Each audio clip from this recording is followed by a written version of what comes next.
I was a middle school teacher for 3 years at a charter school that was known when they opened a middle school.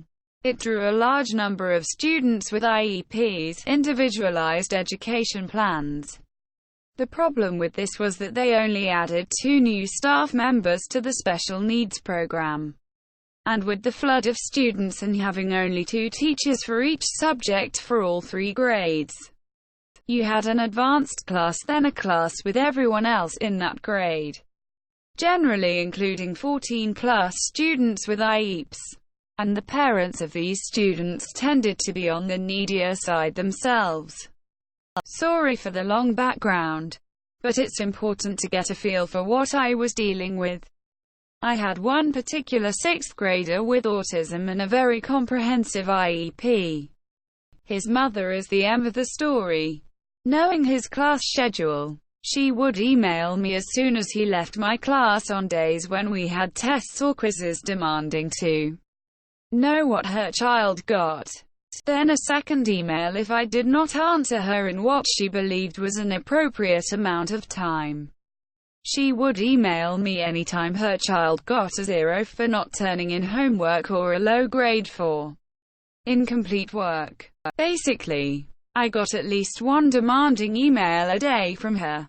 It finally came to a head when one day she emailed me angry that her child had gotten a 0 for a homework he had completed. She told me he had it in his backpack completed and suggested that I didn't tell him to turn it in.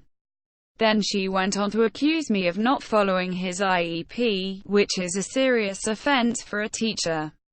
Finally, having had enough, I wrote her back. I informed her that I was very familiar with her son's IEP.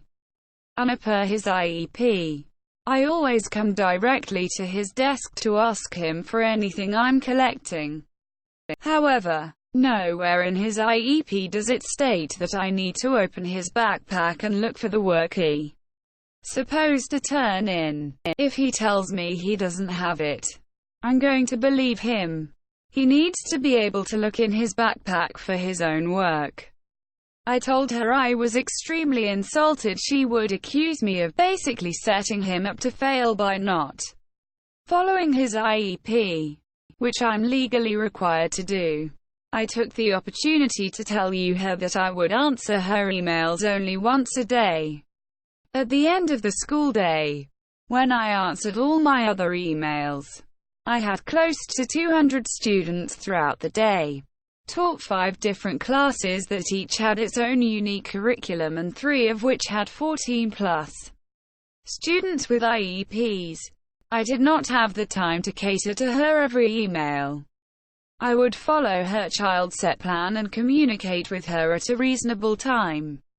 I did not expect a favorable answer, but I was pleasantly surprised when she wrote back apologizing for accusing me of not caring about her student and not following his IEP.